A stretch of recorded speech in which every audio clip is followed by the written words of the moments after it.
This is a shir on the Kuti Sichais, Chelek Tesvav, the Sicha of Chayei Sara, the fourth Sicha. I'll say from the outset that this Sicha has two parts. The first part is a Pshat, and it's about a third of the Sicha, and then the last 2/3 of the Sicha go on to more esoteric, more deep things, and astoundingly comes to explain a very enigmatic Gemara in a most uplifting and beautiful way. Let's jump into it.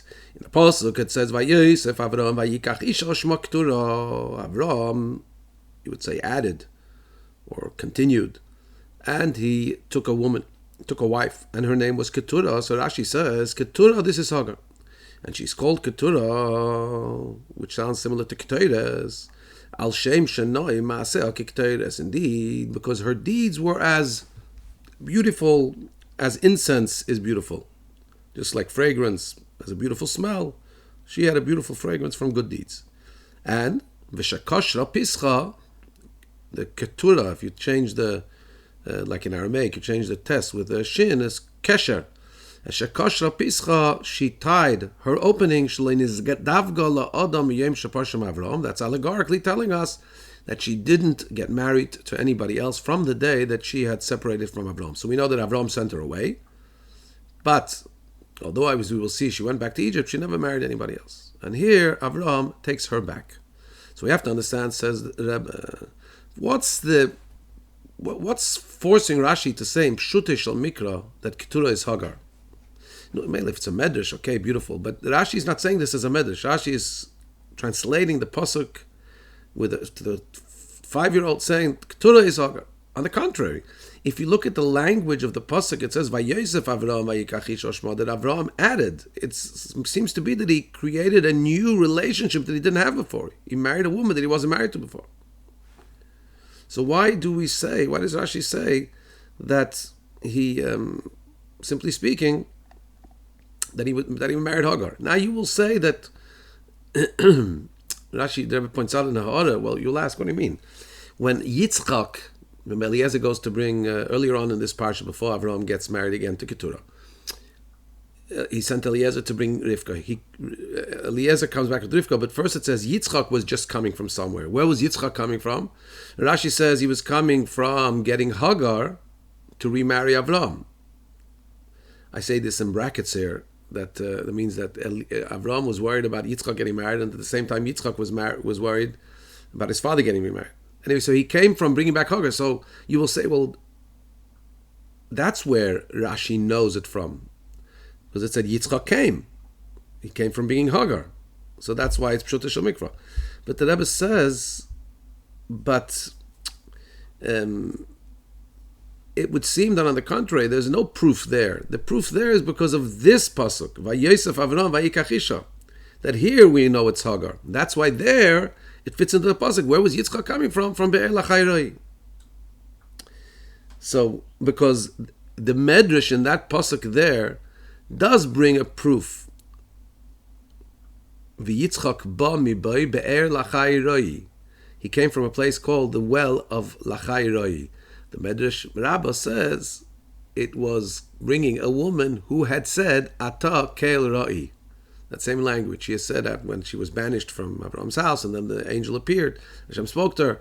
So she uses that same language. The Medrash says, so that's how we know he was coming from that same place. He was coming with Hagar. But Rashi doesn't bring that.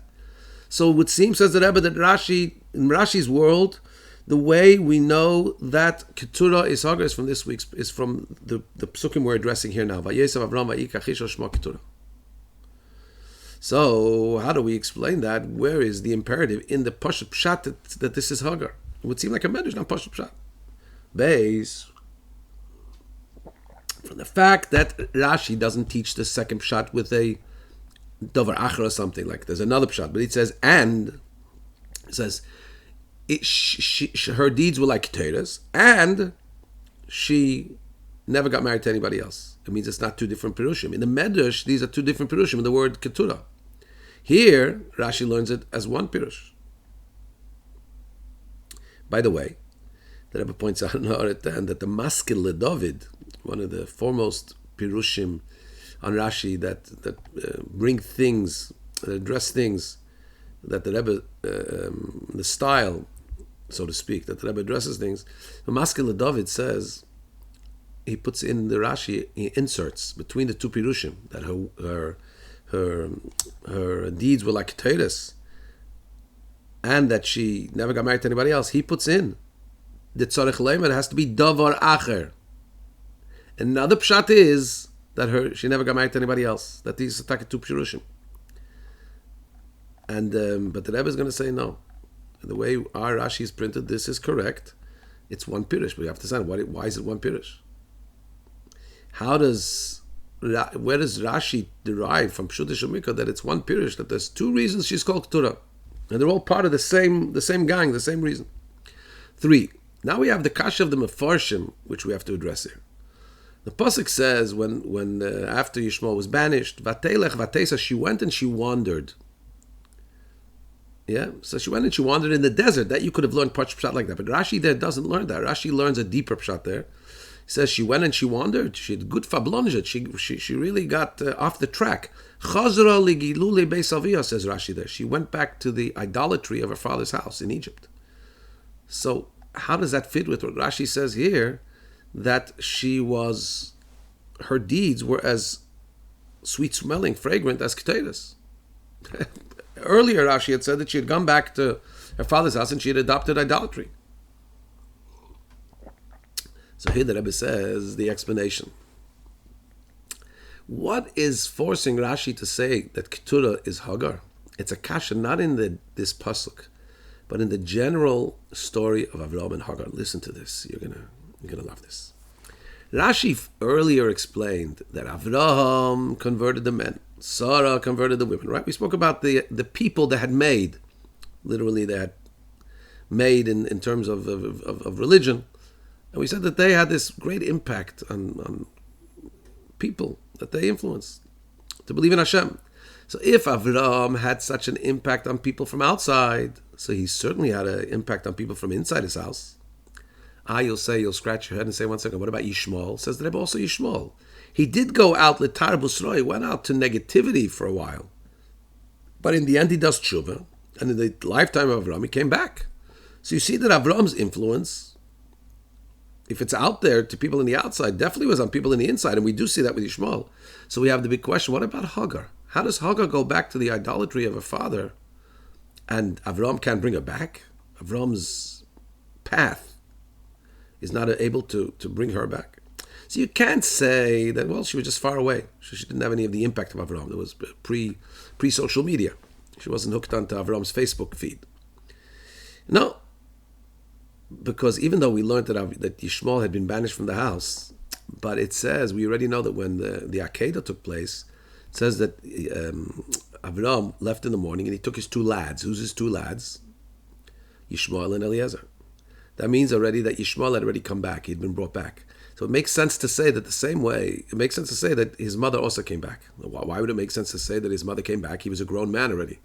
Why did he need his mother with him? So the Rebbe says in footnote 22 that we see that when they were banished, Hagar went to set her son up by finding him a wife in Egypt. So it would appear that she was a kind of mother. That's what the Rebbe quotes. What I'm thinking here is that the Rebbe is telling us, it would seem bepashtos, it would seem logical to say she was the kind of mother that was vested in her son. And if her son came back to Avraham's household, she was also in that vicinity. So where was the effect, where was the impact of Avraham's influence on her? So that's why Rashi says, Keturah, this is Hagar. And she's called Keturah because Enochinami, indeed, through calling Hagar with the name Keturah, the pasuk means to hint that now she's already got good deeds like incense. Because Taka, she did tshuva. Yes, for a period she went back to her father's idolatry, but now her deeds are like potatoes. And this makes sense now to say,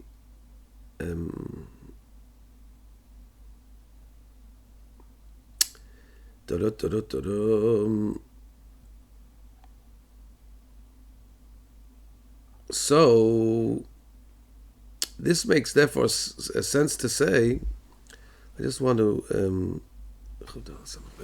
second. We said that Hagar was close by, but We just said earlier that Yitzchak came from bringing Hagar.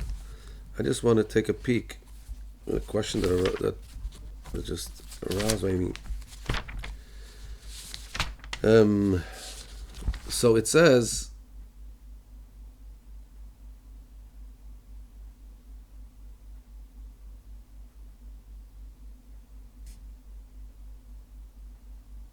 yeah. Anyway, I'm not sure. Take a look at, for those who are following, take a look at number 20 to see where was Hagar exactly, where was Avram, where was Yitzchak. I'm not 1,000,000% sure about this. Anyway, but let's concentrate on the pnim, on the inside of the Sikha. So now that we say that really there's this underlying question that Rabbi says that a child should have. What's with this Hagar? She was so close to Avram. Avram has an impact on people so far away. What about his own Hagar? And so now this answers the question. You want to know where Hagar was? Yeah. She was banished from the house of Avram. She had a little tumble. She went to father's idolatry. But now she's back and she's like incense. That's why Rashi says, Keturah, this is Hagar. Not he, Hagar, a more distant language. Like the verse in the Pasuk that says, he Chevron, this was Chevron. It's a more distant, the language who, he, would be more third party, more distant. And it would mean that right now nobody's been thinking about Hagar. And we say, oh, Keturah, oh, that's Hagar. You remember Hagar? When we say Zu Hagar, it means, oh, 1 second, little kid, you wanted to know what Hagar is? Keturah, that's the Hagar we were just wondering about. In other words, she's in our focus here. She should be in the back of our mind because where was she? How did she not get affected by Avram? We're saying, no, she did. This is Hagar. And she now comes and gets married to Avram.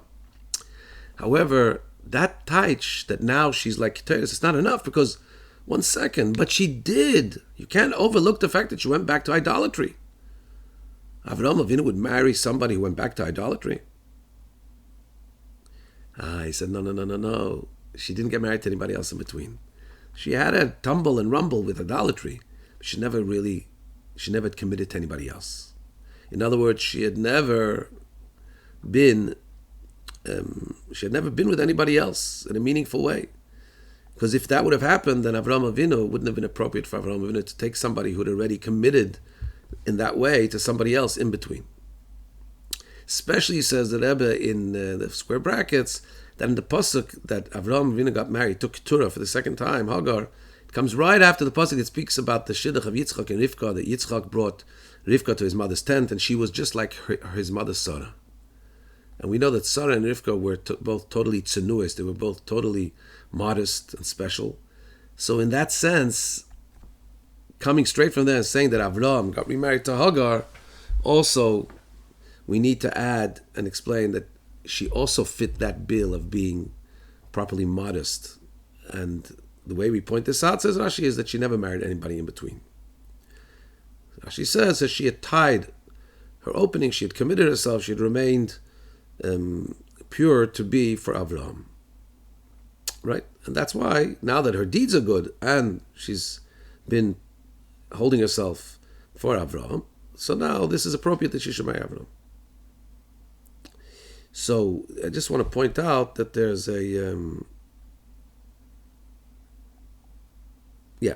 there's a series, there's a Orah 28 where the Rebbe points out there was no issue. You would think, well, it has to say she didn't get married to anybody else in between, because we know that today in halacha, when somebody gets divorced and the woman gets remarried to somebody else and divorced from him, the initial husband cannot remarry his first divorcee. That's a halacha. So maybe Rashi is trying to tell us that that's not the case here. But the Rebbe says, no, that wouldn't be the need. The need here to tell us is that she was tzonua, she was extra modest. Not that there was no prohibition, because there's a prohibition to take back your divorcee, because anyway, Avram and Hagar were not formally married even before. Now they became, as we're going to see, more formally married. So it wouldn't have been an issue. In terms of halacha that existed at that time, there wouldn't have been an issue for Avram to get remarried to Hagar, even if she would have married in between. Rashi's pointing out that she was tzanua. In this sense, she was like Rivka and Sara. In other words, she had maintained that level of modesty. So although that she had tumbled into idolatry for a short spell, but she had still kept herself modest. And so therefore she was, now that she came out of that idolatry and she was affected by Avram's vision and life, now she can marry Avram Avinu. Dalit. According to this, we'll understand that with the name Keturah,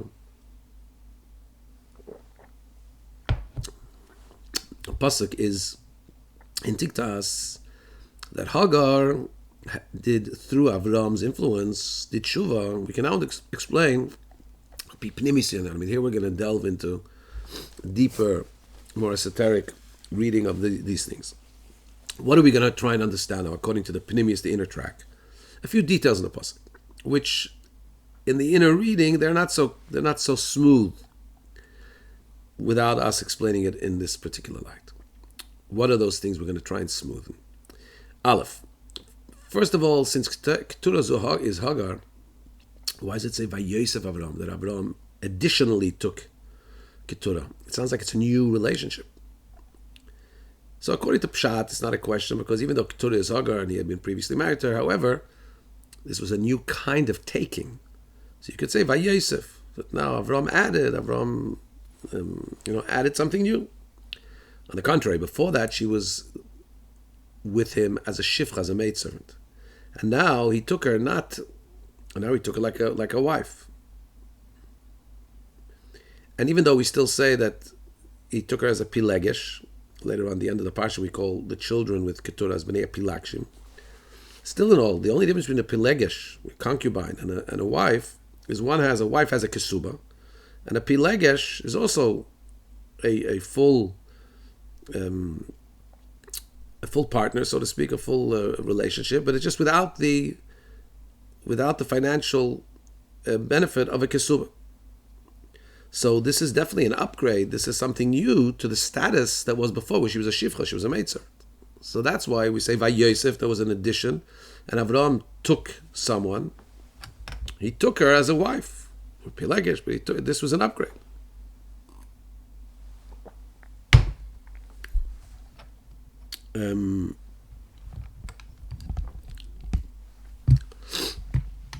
Base.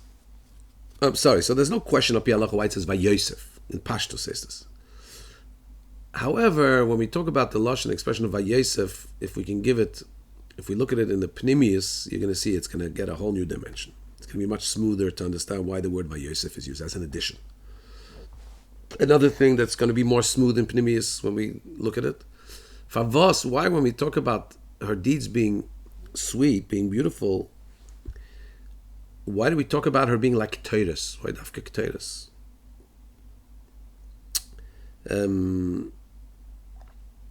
Again, it's not a question we can answer. Ketores are sweet, are fragrant, smelling, and we're saying her deeds were like fragrant. She had good deeds.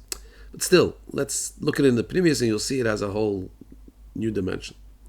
Gimel, why is the Torah Meram is this thing that Hagar did Tshuva, Dafka in the pasuk that speaks about Avram taking her? Why doesn't it hint at that anywhere else? So the explanation is this.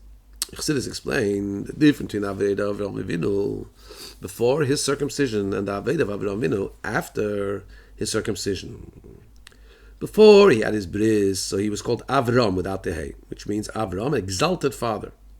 He was exalted and removed in his exaltedness from the world.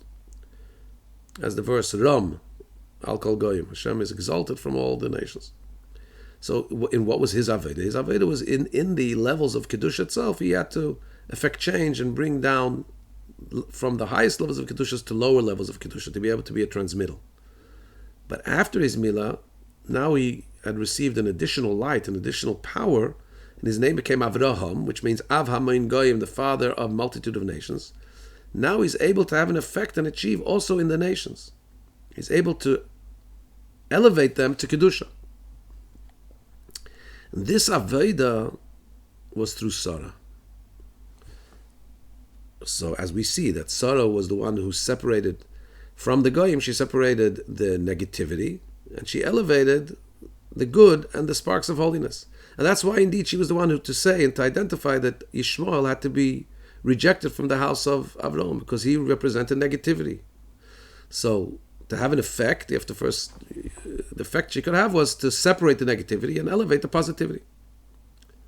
So that was what was taking place after the bris. You'll ask, order 40, it's an important order. We're saying that before the bris, Avraham Avinu was busy only with exalted levels. It didn't have an effect on the world. Only after the bris, he had an effect also on the nations of the world. It says before he left Charan, when Hashem told him, Lech Lecha, it says that there was Nefesh Asher Asa B'Charan. He picked up also all the souls he made in Charan, which we said it means he had been converted, the men, and Sara that converted the women. So the Rebbe says here in R 40 that the tradition is that they didn't have any longevity. Those converts were not enduring, were not lasting. They came easy and they left easy. Only after the bris was when the enduring and remain and committed change took place amongst the nations.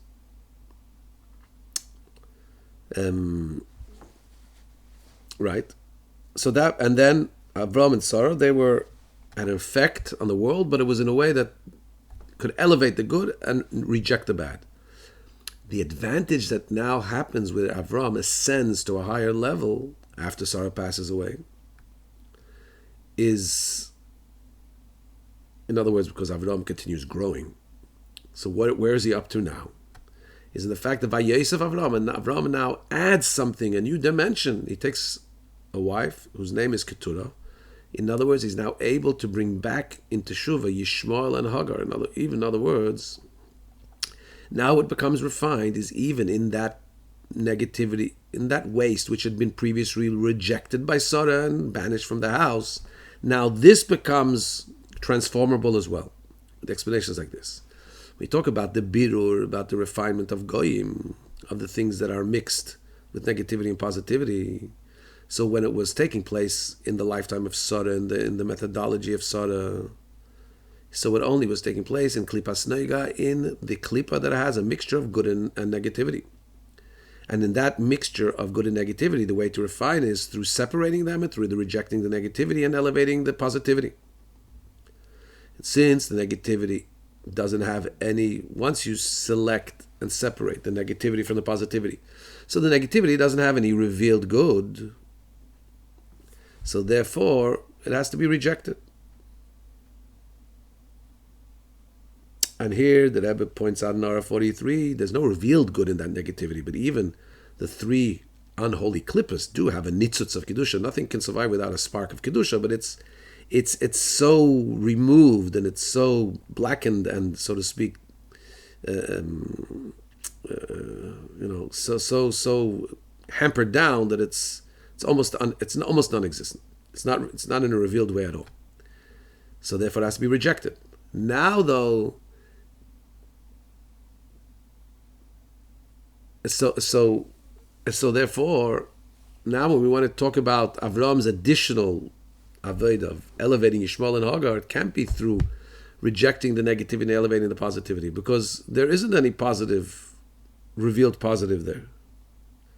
So now there has to be a new hisafa, something added to the map, something added to the toolbox, to the toolkit of Avraham Avinu. Something similar to the concept of zdoinos nasvin lekizachis, that avedas become like sins, like mitzvahs. In other words, that the negativity itself can be transformed. Now that's a biggie. It's a big upgrade to Avram's aveda. And now when we talk about this as being a hisafa, an addition that's so radical, now we'll understand the three things we pointed out that we said would be more smooth with looking at things from the Pnimius. First of all, when we say by Yosef, why is the language used that this was added? Because the concept of transforming to good the negativity of the three unholy klippas, that's hisafa, that's adding something. As it's Tzemach Tzedek teaches, translates the pasuk Yosef Hashem li bein acher, that the inyan of Yosef, of adding, is when you make from somebody who's acher, somebody who's other, unconnected to Hashem, should become like a son of Hashem. And the addition is in two things. The addition that we say Avraham was added is in two things. First of all, in the world, there's a new addition and a chiddush in the world, that, because usually mitzad, the way the world was created, zdoinos, sins can't turn into mitzvahs, can't become zochis.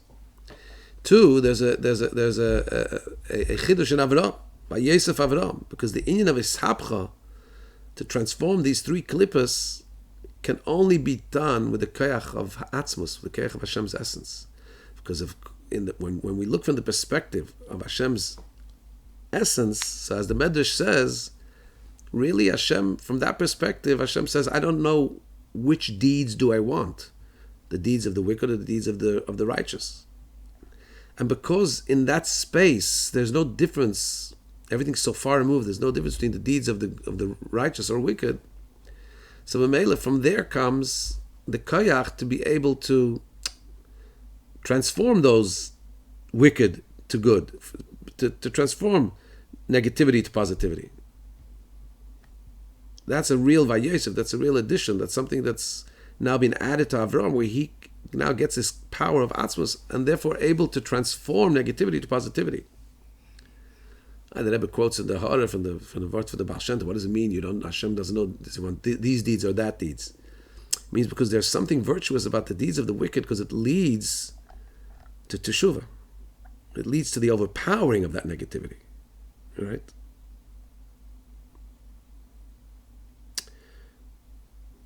There's something amazing when anyway, so we'll leave that. That's in the those who want to look at that. That's Sara 49. Akalpanim. So that will explain why the word Vayosef is so appropriate, because something real has been added, which comes from Atzmos. Base. Why are we comparing a Keteris? Because the inyan of the 11 ingredients of the Keteris is as known that they transform the 11 kisrin de misavusa, crowns of unholiness, to holiness. We know that in the 10 spheres we have 10. 10 is a holy number. 11 is the arch enemy. 11 is the crowns of unholiness. Keteris has 11 ingredients, because Keteris has the power to be able to transform the negativity to positivity. As the Rebbe quotes here in the Ha'ara from the Kotetera, that one of the ingredients was from the Meir, was, according to many opinions, from an animal, the blood of an unkosher animal. And that was part of the Keteris, which shows you how the unholiness is coming up before Hashem as Keteris. And this is what was happening with Hagar. The transformation that took place in her is that she came from idolatry and she became virtuous and sweet-smelling like Keteris. The transformation is hinted at because Keteris represents that same transformation. Gimel, the purpose of Vayikach Isha, the purpose of marriage is Prurvu, being fruitful and multiply. The ultimate purpose of marriage is bringing new life into this world. So giving birth is a concept of adding and chidush. And that's why it makes sense that the tshuva of Hagar, which the whole concept of her tshuva was a big addition in the world, the transformation of negativity to light, it becomes hinted at when Avram is coming to do something, to add something, to bring down a new birth into the world. He takes a woman. The purpose is having children, as it says, and she bore for him children, Taka. And therefore, this connects with bringing down a Hisafa into the world of new Aveda through the Kercha Atzmos. Zayin. Now we're going to jump into an enigmatic story in the Gemara.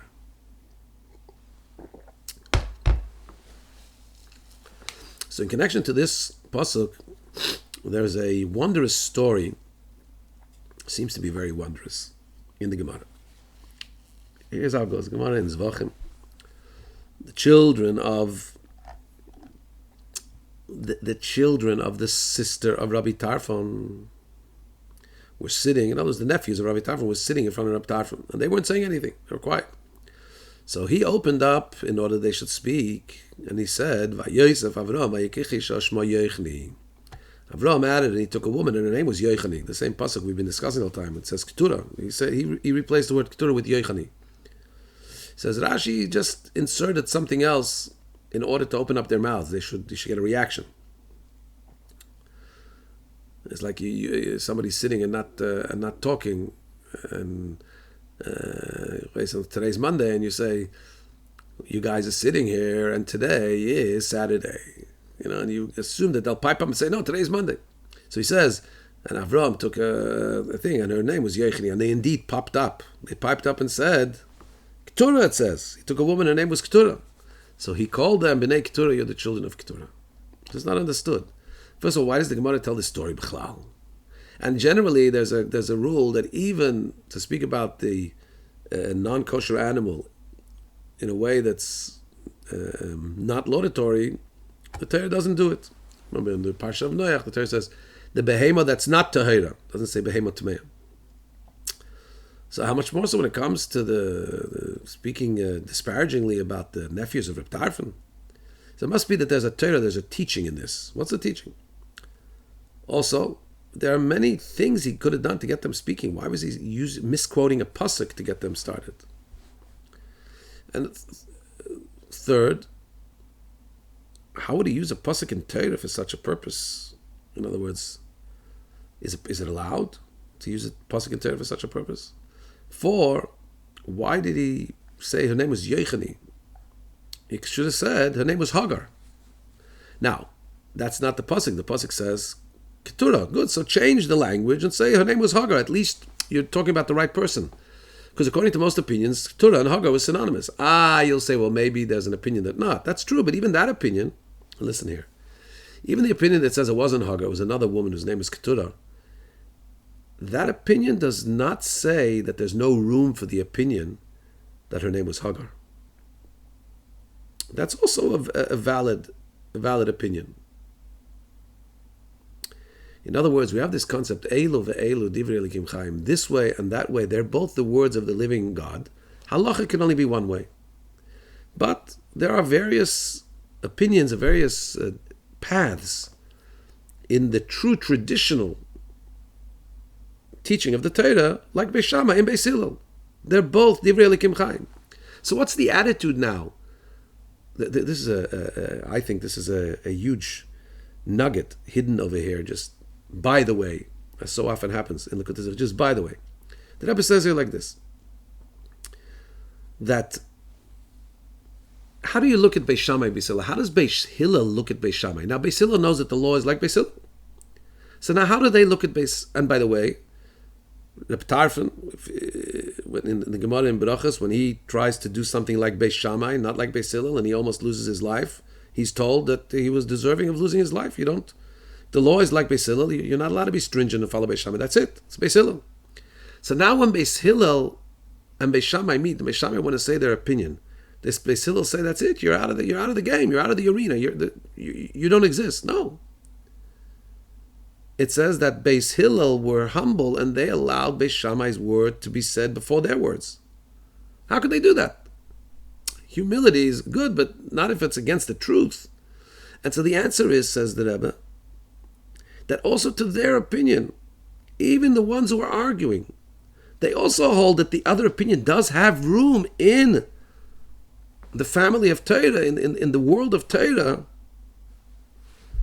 to be an opinion. It's not the halacha, but it's an opinion.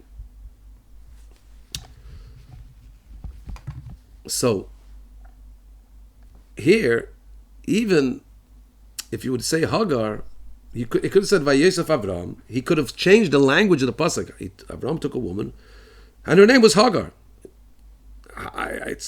Instead, in other words, changing the lashon from Keturah to Hagar. I'll say, but there are some opinions that say it wasn't Hagar. It doesn't matter. Even those opinions understand that the other opinion has validity. They may not hold like that.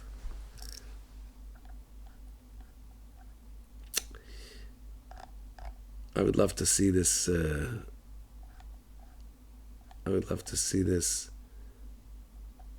What we call this thought fleshed out somewhere else more.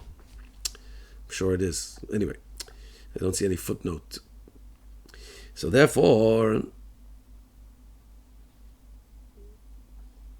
Mela is like this. Ches. So now we'll understand all this. So we have a big question on the story in the Gemara. How do we understand it? So now that Rabbi brings in another topic to first understand. Our sages tell us,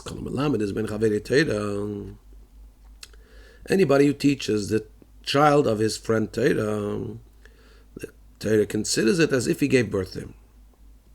Because through learning Torah, you become a new reality, Metzias Chadasha. And therefore it's as if he gave birth to him. In other words, are you born by a mother, father, and God? And then at the age of 20, a teacher taught you something transformational. You become like a new being. So it's as if that teacher gave birth to you. So even though we say kol hamalamed, anybody who teaches even somebody else's child Torah, it's as if he gave birth to him. It's mashma though. It would seem, and that would be even if that person already has some basis of knowledge of Torah. You added something and it's made a big change, for example. So now it's as if you gave birth to him. But obviously, it will mainly apply to somebody who didn't have any Torah study till then. And then the person who teaches that person Torah creates a eschatshus. He created such a renewal in his friend's child that it's as if he literally gave birth to him. However, if he had prior learned Torah, and then the teacher was only adding to the previous Torah, so then it's not as birth analogous as somebody who's teaching somebody who never studied before. So now we'll understand the language, distinguishing language, where it says about the children of Moshe and Aaron. It says about Moshe, these are the children of Aaron and Moshe. And then it goes on and speaks about the children of Aaron. Why are they called the children of Moshe as well? Because he taught them Torah, which this teaches us, says Rashi, that anybody who teaches the son of his friend Torah is as if he gave birth to him. And then it continues. He taught them on the day that Hashem, these are the children of Moshe and Aaron, on the day that Hashem talked to Moshe. And it says, Nasu Eila Teilishlei, that on the day that Hashem talked to Moshe, these children of Aaron became his children.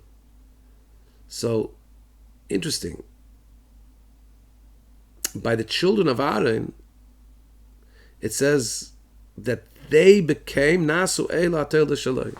The relationship of Moshe and the children of Aaron, they became his children. Not just ki'ilu, as if his children. But Shenkin, in the general saying of Chazal, anybody who teaches the son of his friend Torah, it's as if he gave birth to him. Why by Aaron's sons to Moshe do we say, they became his children? So the explanation is understood. Since the children of Aaron, on the day where Hashem spoke to Moshe, on that day they had no experience in hearing from Hashem. Their beginning of study of Torah, of hearing Hashem's message, came to them transmitted via Moshe. And that was a ischachus, that was something totally new. So they became literally the children of Moshe, not just as if he gave birth to them. He did give birth to a whole new reality in their life. They had never studied Torah before from the mouth of Hashem as transmitted by Moshe. Which is not the case with anybody else who teaches the child of his friend Torah. Where there it includes all levels, which and all ways, which for many of them, for most of them perhaps, is just an addition. It's as if he gave birth to them, because it's not that they had nothing without that teacher. As in the case of the children of Aaron, when Moshe was teaching them the word of Hashem, that was the beginning, that was literally them being born. This will also help us understand the explanation of this story. Rabbi Tarfon saw his nephews, that they're not obviously nebuch, they're not relating to understanding and words and understanding of Torah. And since they're connected to him, they're his nephews, so he took this personally and he wants to fix it. So he wants to make they should understand Torah. He wants to make like giving birth to them. Now he's trying to teach them in a way it should be like they're being born. So he brought something similar in Torah about birth, that Avram added and took a wife, and the purpose of taking a wife is batelid to give birth. So the Tarfon did something, Pasach V'Ama, he opened his mouth, and he wanted to achieve in his nephews that they should speak in Torah. So he used that verse also about adding something leading to birth. He was trying to add something which would lead to birth. Now we'll understand why he said, so he's making a statement that's going to get them goaded up. But the statement, why does he use the word Yoichin? Now we'll understand Yoichini also relates to this concept of birth. The Gemara says in Masechta Seichel that Almana Shevavis, like a friendly Almana, who acts friendly, she's really from the Mavale Eilam, she's really from the destroyers of the world. And this is referring particularly to a particular widow that the Mishnah has in mind. Who was it? Yoichani Bas Retivi. Yoichani, the daughter of Retivi. Rashi explains she was a widow who was a witch. And when the time of a woman would come in her vicinity to give birth, she would, through witchcraft, stop the birthing process. and now the woman would be really, going through a lot of pain trying to get the baby born, and it wasn't going. So she would say, you know what, let me go. She would, this witch would show up, say, you know what, let me go and pray. Let me try and see if I can open the doors for you. She would go and she would take away the witchcraft that she had done to stop the birth. The birth would happen. In other words, she wanted that they should think that the birth came about through her prayers, through a miraculous intervention of hers. And that's probably also why she was called Yochani. The name Yochani is relation to miracle. As it's understood, the Gemara says in Berachos, if you see Huna in a dream, Neis Naselei, then a miracle happens to you. If you see Yochanan in a dream, in other words, if you see a persona whose name is Huna, so Neis Naselei. If you see Yochanan, Nisei Nisim Naselei, double miracles will happen to you. So Huna has one nun, Yochanan has two nuns. So Yochanan is a name of Nisim. So, and also the Lashon Yochani has a special connection to giving birth to children. Besides that, this woman who was a troublemaker in the realm of giving birth to children, whose name is Yochani. Also, we see that when Yaakov Avinu is asked by Esav, who are those beautiful children who I see? He says, these are Hayelodim Asher Chonan Elokim Zavecha. These are the children Asher Chonan, same Yochanan, Chonan, bestowed. These are the children which Hashem has bestowed and granted to your servant. So we see the word Yochani is related to birth. And this is what Rabbi Tarfon was trying to say, and her name was Yochani, was instilling and emphasizing the concept of birth here. Because he wanted to create as if giving born to these children. He wanted to create an instillment of Torah into these kids, to these nephews, as if they were born, which needed to come in a way of miracle. Yochanan is a name with a nun, like miracle. And that's what he was trying to do. He's trying to do so to speak, a miraculous instillment and birth of wisdom of Torah to these kids. I don't know if they were kids or adults, whoever they were, to these nephews. This is all the explanation in the continuation. This is also the explanation in the continuation of the story, that after they said, no, it says Keturah, so Reb Tarfon said, you're B'nai Keturah, you're the children of Keturah. If Keturah means tying, which is like stopping the womb, the opposite of Yochani, said Yochani is about causing birth. So then, if they're stuck in that place, then the concept of birth is not going to happen to them in the learning of Torah, the opening of mind and in understanding of Torah. They're going to stay B'nai Keturah, the children of Keturah, with a closed mind, not applicable to understanding Torah. So in this part of the Sikha, I'm not sure exactly it doesn't seem proper to say that the Rebbe means to say that Reb Tarfon was saying you guys are tied up, you're not going to get it. Could be he was telling them, if you say B'nai Keturah, you have to realize that that's what you're going to be, unless you allow yourself to open yourself up to the birth I'm trying to project into you.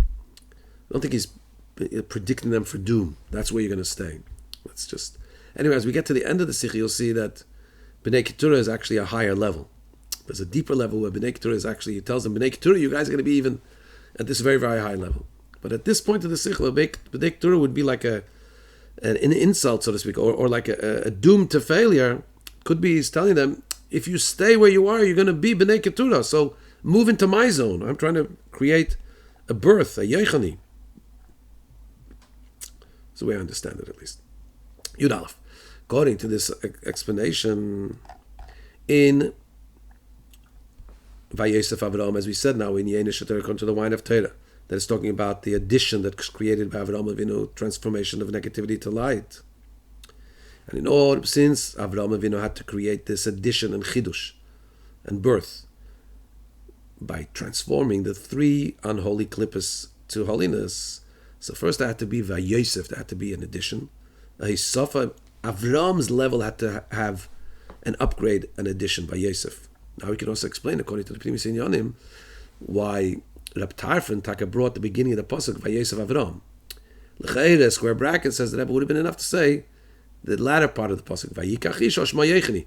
And since the only time there is these words, Vayikach Ish Oshma, is about Keturah, so just using those, Vayikach Ish Oshma, and replacing that with Yechini would have already been a deviation. That would have woken up his nephews from their reverie. So why does he start from the beginning of the pasuk by Yosef Avram? So the Rabbi says in Aras 74, it's not a kash al pinigla, because many times you just bring the whole pasuk. It's not. But still, let's understand that there's the way we explain it now. This is also going to become much more meaningful.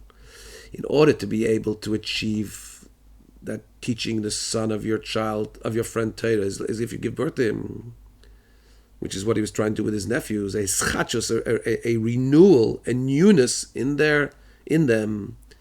So he had to add to his level. Can't add something new. Can't be a birth in the next level unless there's an addition in the one who has to originate the birth. And so therefore there has to be an upgrade by Avram, by the Mashpia. Yeah. And about this, there's a lot of 75. I'd love to understand it and get into it, but I didn't. About this,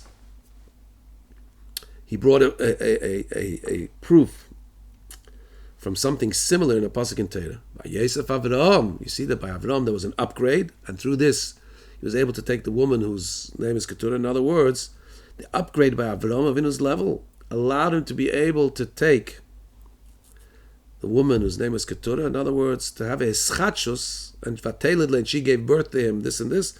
In other words, the change that was created through Hagar and the birth subsequent needed to come through by Yosef, through an addition of Avram Avinu's level.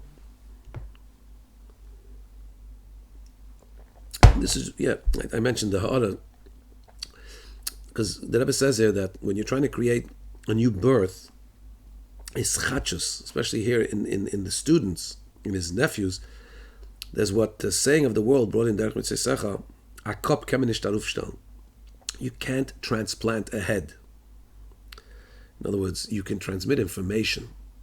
So I can distill information from my head, pass it on, but you need your head to unpack that information and make it understandable to you. You can't take the head full with information and place it on somebody else.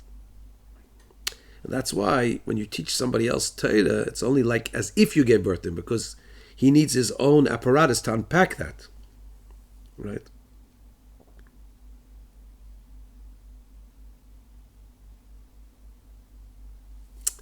However, there it says that the same way that Hashem says, "Ano nafshi kisavis yavis," I have put myself in Torah.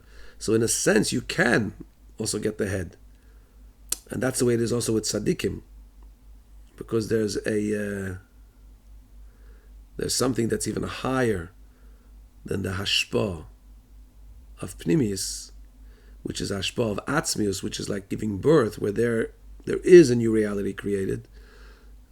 Yeshleima says that the same is taking place here. Again, I said I would love to understand this. I don't. Just pointing it out. So basically now we've explained this Gemara. Now the Rebbe says I want to upgrade this vart about Keturah also. Also, when he says he called them the children of Keturah, how does he leave them with that? So that now the Rebbe upgrades this as a blessing. The Rambam paskins that Bnei Keturah, the children of Keturah, who are the offspring of Avram, are obligated in circumcision, obligated in milah, just like all the offspring of Avram.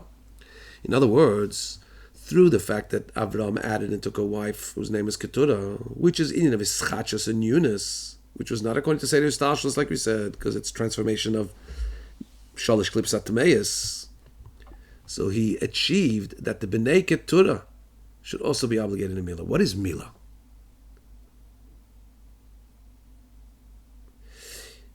Milah is, like we know, Rashi Tevis, Mi Ya'aleh Lanu Hashamayim, who will go up to us in the heavens. The end of those words are Yud Kei Vav Kei. The Rashi Tevis, the head of the words of Milah is Mi Ya'aleh Lanu Hashamayim. So it tells us that we reach even higher than Avaya. Higher than Torah, higher than Avaya. That's what happens through Mila. In other words, Mila, circumcision, is higher than Ishtalshlus. How does that come about? That comes through the first process of Mila, which is circumcising the Orla of the Lev, of the heart, which means Teshuvah. Through Teshuvah, you reach higher than heaven, higher than Avaya. So this, says the Rebbe, we could say, is why Reb Tarfon called them B'nai Keturah. Karei Aleim, he called upon them. B'nai Keturah, in other words, he drew down for them such an inyan of birth in Limud HaTorah, not according to Seder Shtalshlus, just like what Avraham pulled down a new Aveda and created a people called B'nai Keturah who are Chayav V'Milah. In other words, they became and were created through higher than Ishtalshlus. So here too, Rabbi Tarfon created a reality in his nephews of higher than Ishtalshlus. In this way, the Rebbe ends off that Rabbi Tarfon spoke about his nephews, calling them B'nai Keturah is actually is a great virtue. Brought them to the high level of Lamaila of Ischachus Lamaila Mishtalshlus higher than Ishtalshlus.